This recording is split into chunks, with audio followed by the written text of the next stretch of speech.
Hello students, this video is prepared for Tamil Nadu 12th standard zoology students. In your book Unit 4 Chapter 9 deals with applications of biotechnology. அதில நம்ம இன்னைக்கு பார்க்க போற topic வந்து stem cell therapy. Stem cell therapy அத பத்தி இந்த வீடியோல நம்ம டிஸ்கஸ் பண்ண போறோம். இதை prepare பண்ணது Kamalakannan on behalf of Sivasakti Tuition Center, Shenkota. இப்போ stem cell therapy. Therapy அப்படின்னா CHI முறை. Stem cell வச்சு குணப்படுத்துவது. Stem cell அப்படின்னா என்னன்னு தெரிஞ்சுக்கணும்னா நாம early embryonic development பத்தி புரிஞ்சுக்கணும். Early embryonic development. ஏன்னா எம்பிரியோல ஸ்டெம் செல்ஸ் இருக்கும். அது எம்பிரியானிக் ஸ்டெம் செல்ஸ்.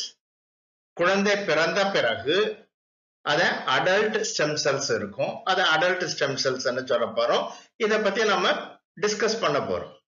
இப்போ இந்த early embryonic development பத்தி தெரிஞ்சுக்கிறோம் இங்க. It starts with sperm. Sperm அப்படிங்கிறது விந்தணு. egg அல்லது ஓவம். இது கரு முட்டை. இது ரெண்டும் இணையறதுக்கு ஃபெர்டிலைசேஷன் அப்படின்னு பெயர். அப்படி ஃபெர்டிலைஸ்டு எக்குக்கு ஜைகோட் அப்படின்னு பெயர். இது ஹாப்ளாய்டு ஒரு ஜைகோட் வந்து டிப்ளாய்டு, அதாவது 2 செட்ஸ் ஆஃப் குரோமோசோம்ஸ் இருக்கும். இந்த ஜைகோட் அப்படிங்கிற சிங்கிள் செல் இப்போ மல்டிப்ளை ஆக ஆரம்பிக்குது. ஜைகோட் அண்டர்கோஸ் கிளீவேஜ் அப்படிங்கிறோம்.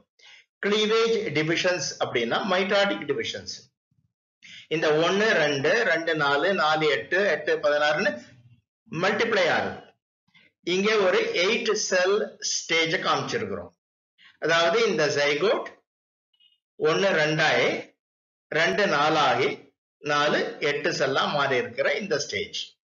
இது ஃபர்தரா cleavage division நடந்து ஒரு solid ball of cells form பண்ணும். இந்த சாலிட் பால் ஆஃப் செல்ஸ் உள்ள இந்த எம்பிரியானிக் ஸ்டேஜுக்கு மொருலா அப்படின்னு பெயர். இந்த மொருலா அப்படிங்கிற பெயர் உங்களுக்கு நினைவில் இருக்கணும். ஏன்னா பிற்பாடு இத பத்தி நம்ம டிஸ்கஸ் பண்ண போறோம் இந்த வீடியோல. மொருலா soon becomes blastula. மொருலாவுக்கும் பிளாஸ்டுலாவுக்கும் என்ன வித்தியாசம்? Morula is solid ball of cells. உள்ள ஒரு கேவிட்டி ஃபார்ம் ஆயிடுது. அப்ப இது பிளாஸ்டுலா. இது செக்ஷனல் வியூ. இந்த கேவிட்டிக்கு பிளாஸ்டோசீல் அப்படின்னு பெயர். இந்த எம்பிரியானிக் ஸ்டேஜுக்கு பிளாஸ்டுலா அப்படின்னு பெயர். So blastula is single layered embryo with a cavity. இந்த பிளாஸ்டுலாவானது விரைவிலேயே டபுள் லேயரா மாறும். பிற்பாடு ட்ரிபிள் லேயர்டு எம்பிரியோவாக மாறும். எப்படி? இப்ப ஒரு ரப்பர் பால ஒரு பக்கம் விரல்ல வச்சு ஒரு பக்கம் அழுத்திக்கிட்டே வந்தோம்னா அது கப் ஷேப்பா மாறும் இல்லையா? அதே போல இந்த பிளாஸ்டுலால இது டக்கினால் இது உள்ள மடங்குது. உள்ள மடங்க முதல்ல டபுள் லேயர் ஆகி பிற்பாடு ட்ரிபிள் லேயர்டு எம்பிரியோவாக மாறுது. இந்த 3 லேயருக்கு outer ectoderm, middle mesoderm, inner endoderm அப்படின்னு பெயர். உள்ள கேவிட்டிக்கு ஆர்கென்டிரான் அப்படின்னு பெயர். It opens out through பிளாஸ்டோபோர். அப்ப அவுட்டர் லேயருக்கு என்ன பெயரு? Ectoderm. Middle layer mesoderm, inner layer endoderm. இந்த 3 லேயர்ஸையும் ஜெர்ம் லேயர்ஸ் அல்லது ஜெர்மினல் லேயர்ஸ் அப்படின்னு குறிப்பிடுறோம். இந்த 3 லேயர்டு எம்பிரியோவுக்கு கேஸ்ட்ருலா அப்படின்னு பெயர். So blastula is single layered. It has become triple layered gastrula. இது early embryonic development in lower vertebrates like frog.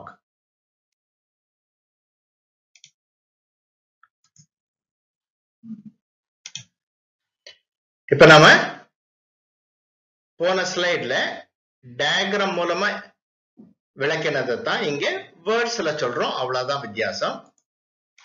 Early embryonic development starts with egg or ovum. இது female gamete.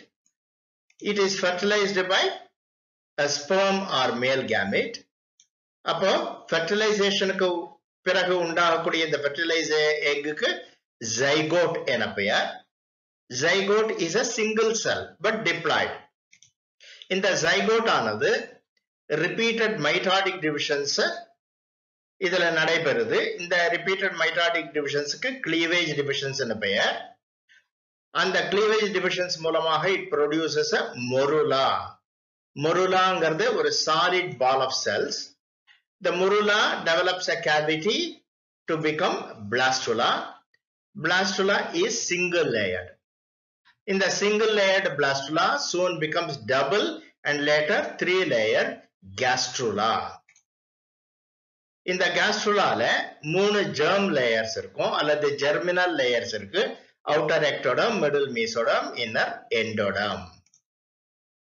The cells of these germ layers, இந்த ectoderm, mesoderm, endoderm இருக்கு இல்லையா, அதிலிருந்து தான் பல்வேறு வகையான செல்கள் ஃபார்ம் ஆகுது. டிஷ்யூ, திசுக்கள்ல மசில் செல் ஆகட்டும், நர்வ் செல் ஆகட்டும், அல்லது கிளாண்ட் செல் ஆகட்டும், எந்த செல்லுன்னாலும் இந்த ஜெர்மினல் லேயர்ஸ்ல இருந்து தான் ஃபார்ம் ஆகணும். சோ அதுக்கு டிஃபரன்சியேஷன் பெயர். சோ ஜெர்ம் லேயர்ஸ்ல உள்ள இந்த எக்டோடர்மல் செல்ஸ், மீசோடர்மல் செல்ஸ், எண்டோடர்மல் செல்ஸ் எல்லாம் அன்டிஃபரன்ஷியேட்டட் செல்ஸ், ஸ்டெம் செல்ஸ்.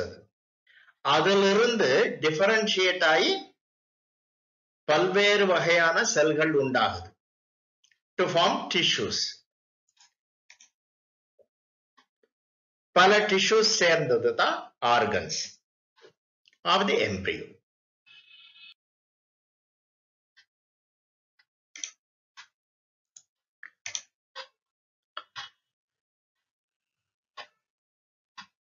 இங்கே human embryonic development பத்தி சொல்ல போறோம். Early embryonic development in a vertebrate like frog ஏற்கனவே explain பண்ணோம். பட் ஹியூமன் எம்பிரியானிக் டெவலப்மெண்ட்ல கொஞ்சம் மாறுபாடு இருக்கும். அதை பத்தி புரிஞ்சுக்கிறதுக்கு தான் இந்த டயக்ராம். அதாவது இந்த டயக்ராம் பார்த்து பயப்பட வேண்டிய தேவையில்லை. இவ்வளவு டீடைல்ஸுக்கு நம்ம போக போறது இல்லை. நமக்கு என்ன தேவையோ அது மட்டும் தான் இங்கே எக்ஸ்பிளைன் பண்றேன். இப்ப ஜைகோட் அண்டர்கோஸ் கிளீவேஜ் ஏற்கனவே சொன்னேன், ஃபார்மிங் பிளாஸ்டோமியர்ஸ். பட் இங்க என்ன ஆகுதுன்னு கேட்டா, ஹியூமன் எம்பிரியானிக் டெவலப்மெண்ட்ல இந்த பிளாஸ்டோமியர்ஸ்ல இந்த ஆரஞ்சுல காமிச்சிருக்கும் பாருங்க, அப்படி ஒரு இன்னர் செல்ஸ் ஃபார்ம் ஆகுது, கிளஸ்டர் ஆஃப் செல்ஸ், ஒரு அவுட்டர் கிளஸ்டர் ஆஃப் செல்ஸ். இந்த இன்னர் கிளஸ்டர் ஆஃப் செல்ஸ் அதுக்கு இன்னர் செல் மாஸ் அப்படின்னு பெயர். இந்த பெயர் நமக்கு ஸ்டெம் செல்ல பத்தி டிஸ்கஸ் பண்றதுக்கு முக்கியம். அதற்கு தான் இந்த டயக்ராம். சோ ஒரு இன்னர் செல் மாஸ் ஃபார்ம் ஆகுது. இது ஆரஞ்சு கலர்ல காமிச்சிருக்கோம், வெளியில எல்லோ கலர்ல காமிச்சிருக்கிறது ட்ரோபோபிளாஸ்ட் என்ற பெயர். இது பிளாஸ்டோசியல். இது இன்னர் செல் மாஸ் டிவைட் ஆகி இப்படி ஃபார்ம் ஆகுது. அதுதான் எம்பிரியோவை ஃபார்ம் பண்ண போகுது. சோ எம்பிரியோ ஃபார்ம் பண்ணக்கூடிய அந்த செல்ஸ், மற்றதெல்லாம் எக்ஸ்ட்ரா எம்பிரியானிக் மெம்பரேன்ஸா ஃபார்ம் பண்ணுது. அது ட்ரோபோபிளாஸ்ட். இந்த extra embryonic membranes lower vertebrate like ஃப்ராக்ல கிடையாது, பட் மேமல்ல உண்டு. இந்த எக்ஸ்ட்ரா எம்பிரியானிக் மெம்பரேன்ஸுக்கு amnion, chorion, yolk sac, allantois. Amnion, chorion, yolk sac, allantois. இதனாலும் extra embryonic membranes. இந்த chorion, allantois, இந்த amnion இதெல்லாம் embryonic developmentக்கு முக்கியம். ஏன்னா அதுதான் பிளாசண்டாவை ஃபார்ம் பண்ண போகுது. அதைத்தான் இங்க நம்ம தெரிஞ்சுக்கணும். இப்ப இங்க காமிச்சிருக்கிற டயக்ராம் வந்து இது அந்த பெண்ணினுடைய கர்ப்பப்பை, யூட்டிரஸ். யூட்டிரஸ்ல உள்ள லேயருக்கு எண்டோமெட்ரியம் அப்படின்னு பெயர். இது அந்த வளரக்கூடிய குழந்தை. அதை சுத்திலும் எக்ஸ்ட்ரா எம்பிரியானிக் மெம்பரேன்ஸ் இருக்கு. என்னென்ன? ஆம்னியான், அப்புறம் கோரியான். இந்த வெள்ளையில காமிச்சிருக்கிறது ஆம்னியான், இது கோரியான், இது அலன்டாய்ஸ், இது யோக் சாக். இந்த கோரியானும் அலன்டாய்ஸும் சேர்ந்து அந்த யூட்டிரைன் எண்டோமெட்ரியம் இருக்கு இல்லையா, மதருடைய யூட்டிரஸ் எண்டோமெட்ரியம், அதுல பொருந்திக்கும். அந்த இணைப்புக்கு தான் பிளாசண்டா அப்படின்னு பெயர். அந்த பிளாசண்டா மூலமாகத்தான் இந்த குழந்தைக்கு உணவு அந்த தாயின் கிட்ட இருந்து கிடைக்குது. சோ தாய் கிட்ட இருந்து இந்த பிளாசண்டா மூலமாக இந்த குழந்தைக்கு நியூட்ரிஷன் போகுது. சோ இந்த ஆம்னியான் இருக்குல்ல, இந்த ஆம்னியான் வந்து it secretes a fluid called amniotic fluid. அதைத்தான் இங்க பெரிதாக காமிச்சிருக்கிறோம். இது டெவலப்பிங் எம்பிரியோ. ஃபீட்டஸ் அப்படின்னா எம்பிரியோன் பெயர். இது amnion. Amnion secretes amniotic fluid. So இந்த ஆம்னியாட்டிக் ஃப்ளூயிடுக்குள்ளதான் இந்த குழந்தை, அதாவது இந்த ஃபீட்டஸ் எம்பிரியோவானது மிதந்துகிட்டு இருக்கு. இது வந்து யோக் சாக், இந்த அம்பிலிக்கல் கார்டு. இந்த chorioallantoic membrane forms the placenta with mother's uterine endometrium. தாயினுடைய யூட்டரைன் எண்டோமெட்ரியமும் இந்த கோரியானிக் வில்லை, கோரியான் அலன்டாய் சேர்ந்த கோரியானிக் வில்லையும் சேர்ந்துதான் பிளாசண்டா ஃபார்ம் ஆகுது. இது அம்பிலிக்கல் கார்டு. சோ நமக்கு தெரிய வேண்டிய டேர்ம்ஸ் என்னென்ன அப்படின்னு கேட்டீங்கன்னா, இந்த டயக்ராம் மூலமாக இன்னர் செல் மாஸ் தெரியணும், பிளாசண்டா தெரியணும், ஆம்னியான் அப்படிங்கறது என்னன்னு தெரிஞ்சுக்கணும், amniotic fluid தெரிஞ்சுக்கணும், umbilical cord, பிறகு கோரியானிக் வில்லை. அந்த கோரியோலண்டாயிக் மெம்பரேன் தான் கோரியானிக் வில்லை ஃபார்ம் ஆகி ஒரு பிளாசண்டா ஃபார்ம் ஆகுது. பிளாசண்டா பத்தி தெரிஞ்சுக்கணும். அதுக்கு தான் இந்த டயக்ராம்.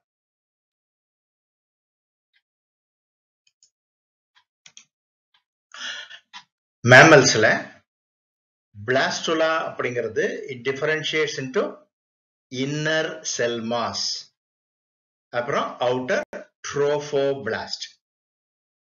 இந்த இன்னர் செல் மாஸ்ல இருந்து தான் எம்பிரியோ ஃபார்ம் ஆகுது. ட்ரோஃபோபிளாஸ்ட்ல இருந்து எக்ஸ்ட்ரா எம்பிரியானிக் மெம்பரேன்ஸ் சரௌண்டிங் த எம்பிரியோ அது ஃபார்ம் ஆகுது. எக்ஸ்ட்ரா எம்பிரியானிக் மெம்பரேன்ஸ் என்னென்னு சொன்னேன்? amnion, chorion, allantois and yolk sac. இதுல இந்த amnion இருக்கு இல்லையா, அது எம்பிரியோவை சுத்திலும், ஃபீட்டஸ் அல்லது எம்பிரியோவை சுத்திலும் அமைஞ்சிருக்கும். It secretes amniotic fluid. அந்த amniotic fluidல தான் இந்த எம்பிரியோ அல்லது ஃபீட்டஸ் மிதந்துகிட்டு இருக்கும். இந்த பிளாசண்டா அப்படிங்கிறது it is attached to the embryo through umbilical cord. umbilical cord அப்படிங்கிறது தொப்புள் கொடி. இந்த பிளாசண்டா அப்படிங்கிறது எப்படி ஃபார்ம் ஆயிருக்கு அப்படின்னு கேட்டீங்கன்னா, யூட்டிரஸ் கர்ப்பப்பை இருக்கு இல்லையா, யூட்டரைன் எண்டோமெட்ரியம் அதனுடைய உள் பகுதி, இன்னர் லேயர் of uterus, அது uterine endometrium of mother, அதுவும் கோரியோ அலன்டாயிக் மெம்பரேன், கோரியான்னு சொன்னேன், அலன்டாய்ஸ் சொன்னேன். அது ரெண்டும் இணைஞ்சு கோரியோ அலன்டாய்க் மெம்பரேன் ஃபார்ம் ஆகும். அது இந்த யூட்டரைன் எண்டோமெட்ரியத்தோட சேரும் பொழுது ஃபார்ம் ஆகக்கூடிய தாய் சேய் இணைப்பு தான் பிளாசண்டா. இந்த தாய் சேய் இணைப்பான பிளாசண்டா மூலமாகத்தான் மதர்ல இருந்து எம்பிரியோ அல்லது ஃபீட்டஸுக்கு நியூட்ரிஷன், ஆக்சிஜன் இதெல்லாம் போகுது.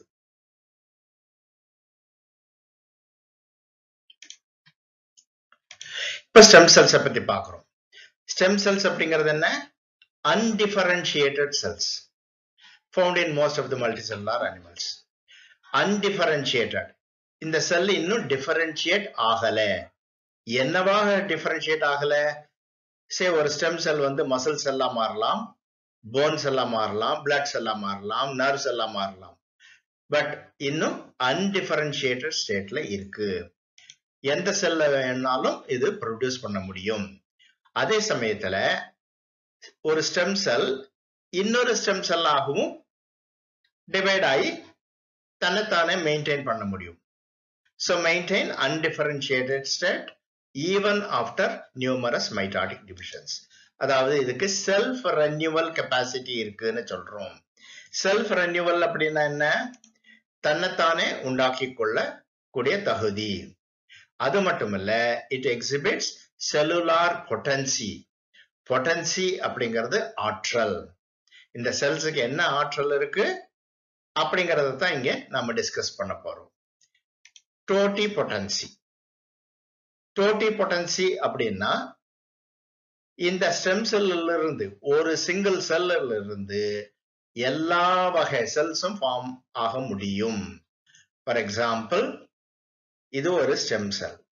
மசில் செல்லா மாற முடியும், ஃபேட் செல்ல ப்ரொடியூஸ் பண்ண முடியும், bone cell, blood cell, nerve cell, epithelial cell அதாவது skin cells, immune cell, sex cell, இந்த மாதிரி எந்த செல்லாகவும் இது டிஃபரன்ஷியேட் ஆகக்கூடிய இந்த அபிலிட்டி உண்டு. அதனால இந்த செல்லுக்கு டோட்டிபொட்டன்சி இருக்குன்னு சொல்றோம். இதை தவிர extra embryonic and placental cells ஆகவும் மாற முடியும். இதை நல்லா கவனிங்க. டோட்டிபொட்டன்சி இருக்கக்கூடிய இந்த ஸ்டெம் செல்ஸ் வந்து எக்ஸ்ட்ரா எம்பிரியானிக் செல்ஸ் இருக்கு இல்லையா, 4 வகை சொன்னேன் நான். கோரியான், அலன்டாய்ஸ், யோக் சாக் இதெல்லாம் சொன்னேன் இல்லையா. அந்த எக்ஸ்ட்ரா எம்பிரியானிக் செல்ஸையும் பிளாசென்டல் செல்ஸையும் உண்டாக்கக்கூடிய தன்மை டோட்டிபொட்டன்சிக்கு உண்டு. அப்படி எந்த செல்ல எம்பிரியோல இருக்கு அப்படின்னு கேட்டா, மொருலா.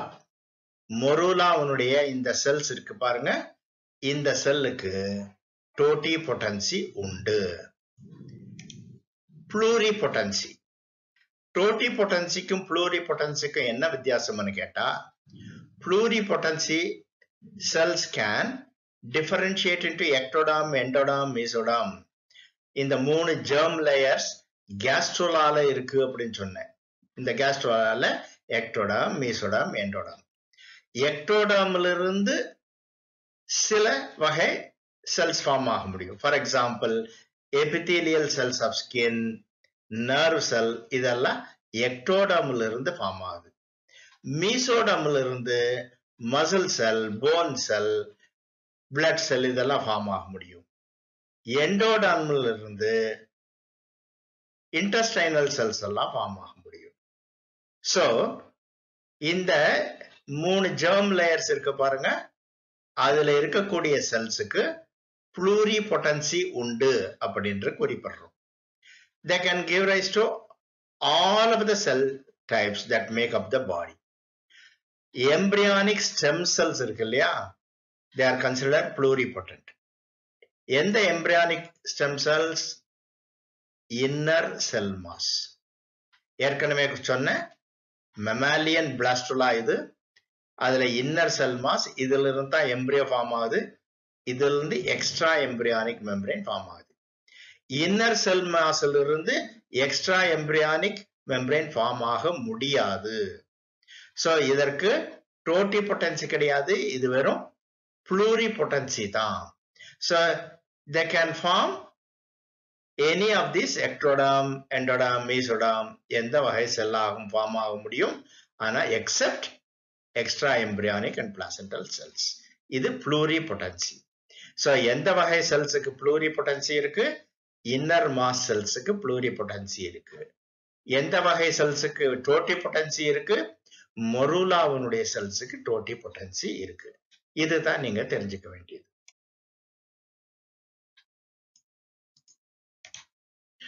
போன ஸ்லைட்ல totipotency, pluripotency பத்தி பார்த்தோம். இப்போ multipotency. Multipotency refers to the stem cells that can differentiate into various types of cells that are related. So related cells மட்டும் தான் ஃபார்ம் பண்ண முடியும். அப்படிப்பட்ட ஸ்டெம் செல்ஸுக்கு மல்டிபொட்டன்சி இருக்குன்னு சொல்றோம். For example blood stem cells. Blood stem செல்ஸ்ல இருந்து இப்ப இதெல்லாம் differentiation of blood stem cells. இது ஒரு பிளட் ஸ்டெம் செல். இதுல இருந்து என்ன ஃபார்ம் ஆக முடியும்? It can form lymphocytes.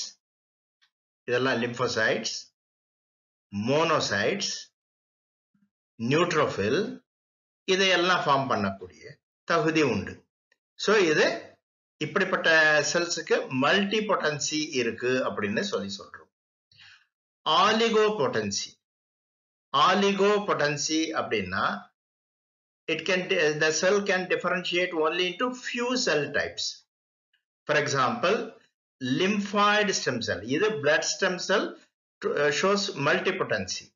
But blood stem cell irundhu myeloid stem cell lymphoid stem cell differentiate ஆகுது. இந்த lymphoid stem cell irundhu lymphocyte, B lymphocyte, T lymphocyte, NK cells இதெல்லாம் தான் ஃபார்ம் ஆக முடியும். But not RBC. சொல்றது புரியுதா? இப்போ blood stem cell multipotency, எல்லா வகை செல்ஸையும் ஃபார்ம் பண்ணுதுக்கு. But they are all related. ஏன்னா எல்லாமே blood cells. But blood stem செல்ல myeloid stem cell, lymphoid stem cell form ஆகுது. லிம்பாய்டு ஸ்டெம் செல்லும் மயலாய்டு ஸ்டெம் செல்லும் தே எக்ஸிபிட் ஆலிகோபொட்டன்சி. ஏன் அப்படி சொல்றோம்? லிம்பாய்டு ஸ்டெம் செல்ல இருந்து B lymphocyte, T lymphocyte, NK cells இது ஃபார்ம் ஆக முடியுமே தவிர ஆர்பிசி ப்ரொடியூஸ் ஆக முடியாது, பிளேட்லெட் ஃபார்ம் பண்ண முடியாது. அதே போல மயலாய்டு ஸ்டெம் செல்லில் இருந்து ஆர்பிசி உண்டாகலாம், பிளேட்லெட்ஸ் உண்டாகலாம், அதே சமயத்துல ஈசனோஃபில், பேசோஃபில், நியூட்ரோஃபில் உண்டாகலாம், but not lymphocytes. So myeloid stem cell இருந்து lymphocyte உண்டாக முடியாது, பட் ஆர்பிசி உண்டாக முடியும். பட் lymphoid stem cell இருந்து lymphocytes ஃபார்ம் ஆக முடியும், red blood cells ஃபார்ம் ஆக முடியாது. So they exhibit oligopotency என்று குறிப்பிடுறோம். யூனிபொட்டன்சி. So நாம இது வரைக்கும் டோட்டிபொட்டன்சி பார்த்தோம், pluripotency பார்த்தோம், மல்டிபொட்டன்சி பார்த்தோம், ஆலிகோபொட்டன்சி பார்த்தோம். இப்போ யூனிபொட்டன்சி. யூனிபொட்டன்சி அப்படின்னா என்ன அர்த்தம்னா, ஒரு வகை ஸ்டெம் செல் இருந்து ஒரு வகை மெச்சூர் செல் டைப் தான் ஃபார்ம் ஆக முடியும். ஃபார் எக்ஸாம்பிள் ஸ்கின் செல்ஸ்ல இருந்து இன்னொரு ஸ்கின் செல் தான் ஃபார்ம் ஆக முடியே தவிர அதுல இருந்து பிளட் செல் ஃபார்ம் ஆக முடியாது. So skin cells are unipotent stem cells. So stem cell can differentiate only into single mature cell type. அப்ப இந்த வகை stem cell என்ன சொல்றோம்? Unipotent stem cellங்கிறோம். So it exhibits unipotency. Best example எது? Skin cell இருந்து இன்னொரு skin cell தான் form ஆக முடியுமே ஒழிய அதுல இருந்து பிளட் செல்லோ, மசில் செல்லோ, நர்வ் செல்லோ ஃபார்ம் ஆக முடியாது.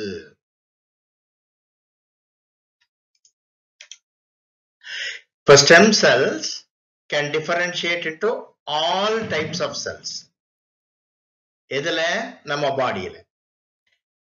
குழந்தை பிறந்த பிறகு, அதாவது பிறந்தாச்சுன்னா இந்த எக்ஸ்ட்ரா எம்பிரியானிக் மெம்பரேன்ஸ் கிடையாது. சார் நம்ம பாடியில இருக்கக்கூடிய ஸ்டெம் செல்ஸ் பூரா டோட்டிபொட்டன்சி கிடையாது, வெறும் pluripotency மட்டும்தான் இருக்கு. So they are derived from either ectoderm, mesoderm or endoderm. அதாவது நம்ம பாடியில இரண்டு வகை ஸ்டெம் செல்ஸ் இருக்கு. ஒன்னு எம்பிரியானிக் ஸ்டெம் செல்ஸ், இன்னொன்னு அடல்ட் ஸ்டெம் செல்ஸ் அப்படிங்கிறோம். இப்ப எம்பிரியானிக் ஸ்டெம் செல்ஸ் பத்தி பார்க்கிறோம். Embryonic stem cells are pluripotent. They can produce 3 germ layers, ectoderm, mesoderm, endoderm. So இதெல்லாம் pluripotent அப்படிங்கிறோம்.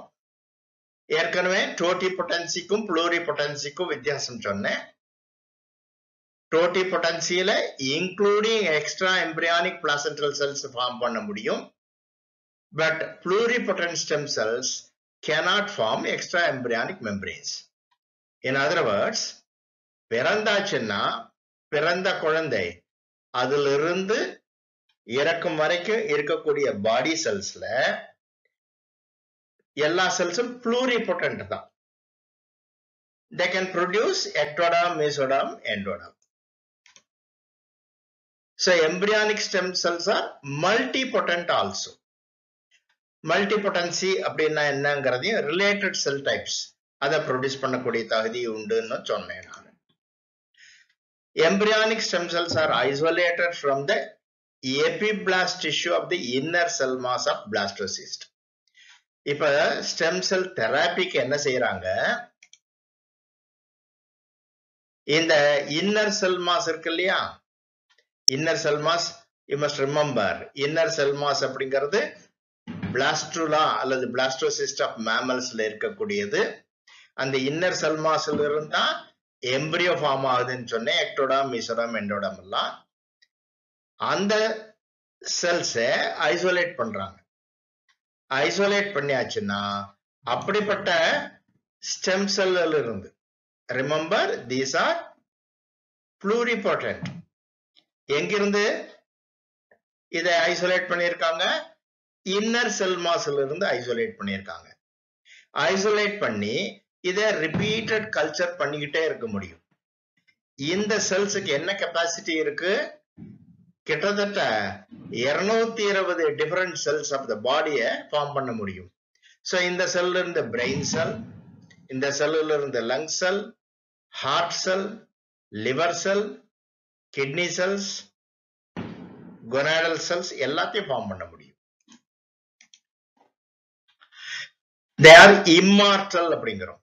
ஏன்னா இந்த செல்ஸை கல்ச்சர் பண்ணிக்கிட்டே இருக்கலாம் தொடர்ந்து.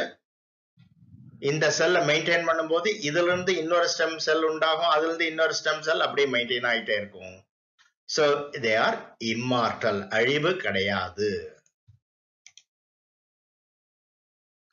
Adult stem cells.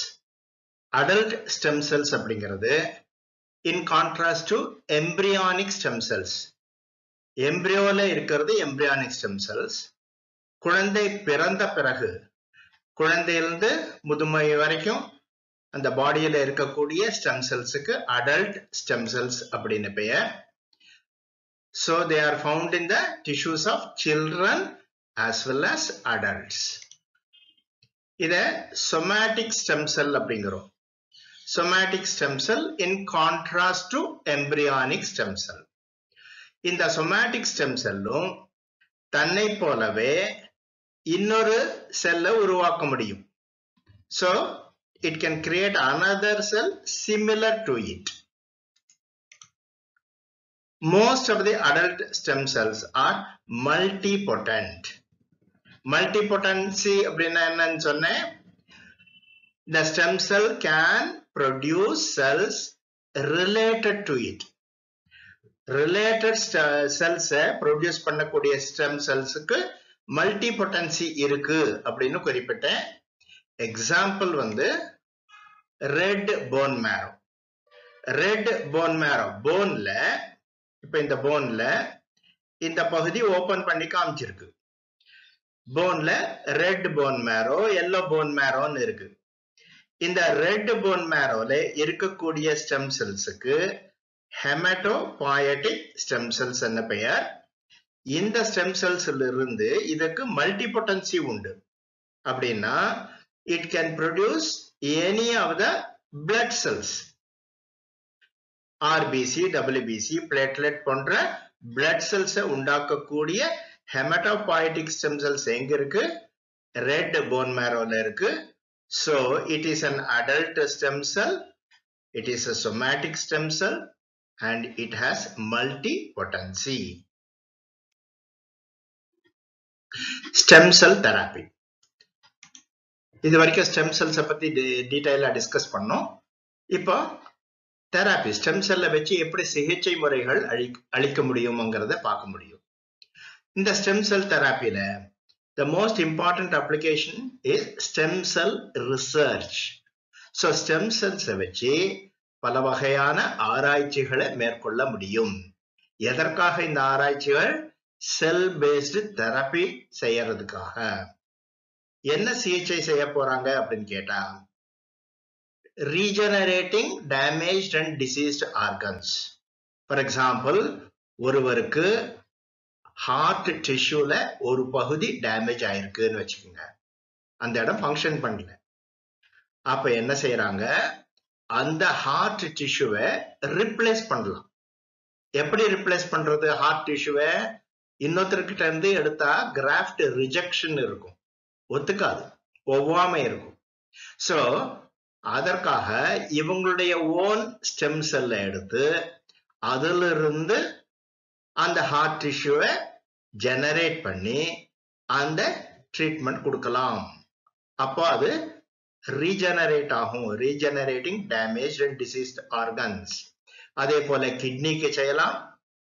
இதே போல ஒரு ஃபயர் ஆக்சிடென்ட்ல, தீ விபத்துல ஸ்கின் ஒரு பகுதியில எரிஞ்சு போச்சுன்னா அந்த ஸ்டெம் செல்லில் இருந்து ஸ்கின், அவங்களுடைய ஓன் ஸ்டெம் செல் இருந்ததுன்னா அதுல இருந்து அந்த ஸ்கின்னை லேபரேட்டரியில ஜெனரேட் பண்ணி அந்த எந்த இடத்துல புண்ணாயிருக்கோ அந்த இடத்துல அந்த ஸ்கின் போயிருக்கோ அந்த இடத்துல அதை ரிப்ளேஸ் பண்ண முடியும். So இது regenerating damaged and diseased organs is possible because of stem cells. அது மட்டும் இல்ல, இந்த ஹியூமன் ஸ்டெம் செல்ஸ் இருக்கு இல்லையா, கல்ச்சர் பண்ணி புது ட்ரக்ஸ் கண்டுபிடிச்சிருக்காங்கன்னு வச்சுக்கோங்க இந்த பார்மசூட்டிக்கல் கம்பெனியில. அந்த ட்ரக்கை நேரடியாக ஒரு ஹியூமன் உடல்ல செலுத்துறதை விட இந்த மாதிரி கல்ச்சர்டு ஸ்டெம் செல்ஸ் மேல டெஸ்ட் பண்றது சேஃப். ஸோ அந்த சேஃப்டிக்காக இந்த நியூலி டெவலப்டு ட்ரக்ஸை டெஸ்ட் பண்றதுக்கு ஸ்டெம் செல்ஸ் உதவியாக இருக்கு. இப்ப stem cell banks. Stem cell bank அப்படின்னா என்னன்னா, where extraction, processing and storage of stem cells are done. So stem செல்ஸை எடுத்து அதை ப்ராசஸ் பண்ணி கோல்டு ஸ்டோரேஜ்ல வைக்க முடியும். எதற்காக ஸ்டோர் பண்ணணும்? பிற்பாடு அதை யூஸ் பண்ணிக்கலாம். For treatment in the future when required. அதாவது ஒருவருடைய பாடியிலிருந்தோ அல்லது எம்பிரியோல இருந்தோ, எம்பிரியானிக் ஸ்டேஜ்ல எம்பிரியோல இருந்தோ ஸ்டெம் செல்லை எடுத்து அதை ஸ்டோர் பண்ணி வச்சிட்டோம்னா அந்த பர்சனுக்கு எப்போ தேவைப்படுதோ, அவனுடைய வாழ்நாள்ல எப்போ தேவைப்படுதோ அப்ப அந்த ஸ்டெம் செல்லை எடுத்து அதுல இருந்து அந்த டிஷ்யூவை ரீஜெனரேட் பண்ணி அதுக்கு அந்த பர்சனுக்கு ட்ரீட்மெண்ட் கொடுக்க முடியும். சோ இதுக்கு ஸ்டெம் செல் பேங்க்னு பெயர். பட் ஸ்டெம் செல் பேங்க்குக்கு பே பண்ணணும். One cannot obtain somebody's stem cells. அதற்கு பதிலாக தன்னுடைய ஓன் ஸ்டெம் செல்ல இந்த ஸ்டெம் செல் பேங்க்ல பாதுகாப்பா வச்சு அதை பயன்படுத்திக்கலாம். அதற்கு அவங்க அந்த ஃபெசிலிட்டிக்கு அது பே பண்ணணும்.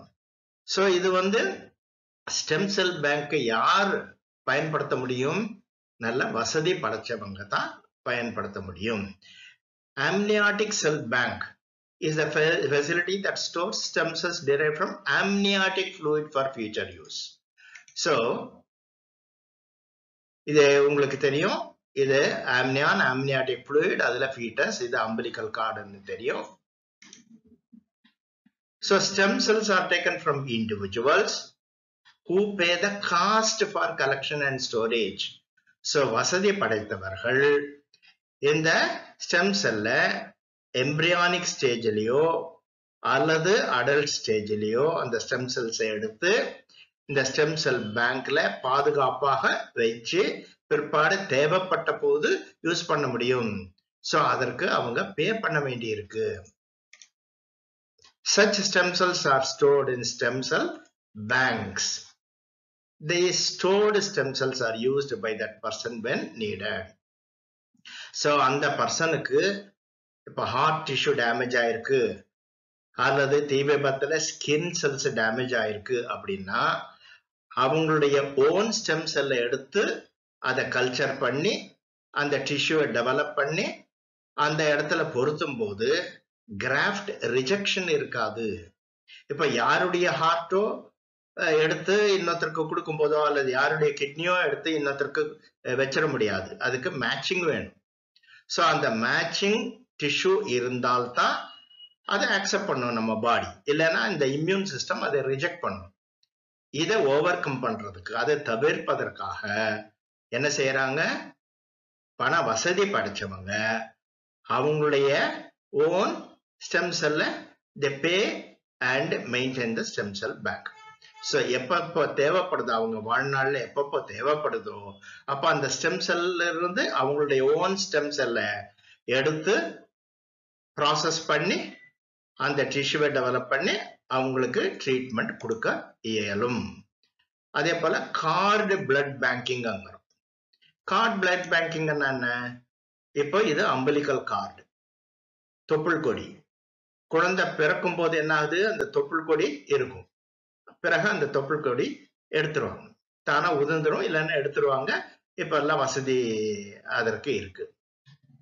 அப்போ அந்த அம்பலிக்கல் கார்டு இருக்கு இல்லையா, அந்த அம்பலிக்கல் கார்டுடைய பிளட் செல்ஸை எடுத்து ஸ்டோர் பண்ணி வைக்க முடியும். இத கார்டு பிளட் பேங்கிங்னு சொல்றோம். அல்லது அந்த அம்பலிக்கல் கார்டுடைய டிஷ்யூ எடுத்து அதுல உள்ள ஸ்டெம் செல்ஸை எடுத்து ஸ்டோர் பண்ணி வைக்க முடியும். இது cord blood banking and umbilical cord cells. So cord blood are the sources of stem cells. So in addition, placenta. In the placenta, amniotic sac, அப்புறம் amniotic fluid, இதுல இருந்தும் stem cells எடுக்கலாம். இந்த amniotic fluidல பார்த்தீங்கன்னா இந்த வளர்ற கூடிய குழந்தை இருக்கு இல்லையா, ஃபீட்டஸ், அதனுடைய எபிதீரியல் செல்ஸ் எல்லாம் அதுல உதிர்ந்து கிடக்கும். ஸோ அந்த செல்ஸ் எல்லாம் எடுத்து ஸ்டெம் செல்ஸ் எல்லாம் எடுத்து ஆம்னியாட்டிக் செல்ஸ் அப்படின்னு சொல்றோம். அந்த ஆம்னியாட்டிக் செல்ஸ் எடுத்து ஸ்டெம் செல் பேங்க்ல ஸ்டோர் பண்ணி வைக்க முடியும் ஃபார் ஃபியூச்சர் யூஸ். இதுதான் stem cell therapy and stem cell banks இதனுடைய டீடைல்ஸ். ஸ்டெம் செல் தெரப்பி பத்திய நல்ல டீடைலா புரிஞ்சுக்கிட்டு இருப்பீங்கன்னு நினைக்கிறேன். Please subscribe our channel. இந்த வீடியோவுக்கு கீழே subscribe இருக்கும் இல்லையா, அதை கிளிக் பண்ணுங்க. Subscription is absolutely free. இந்த வெப்சைட்டுக்கு சிவசக்தி அண்ணாமலை என்ன பெயர். Thank you for watching. இந்த வீடியோவுக்கு கீழே கமெண்ட்ஸ் இருக்கும். அந்த கமெண்ட்ஸ்ல உங்களுக்கு ஏதாவது டவுட் இருந்ததுன்னா, இந்த வீடியோவை பற்றிய டவுட் இருந்ததுன்னா அதுல குறிப்பிட்டீங்கன்னா நாங்க தெளிவுபடுத்துவோம். உங்களுக்கு உங்களுடைய ஒப்பீனியனை அங்க எக்ஸ்பிரஸ் பண்ணலாம். It will help us to improve our presentation. Thank you for watching again. We will meet in the next video.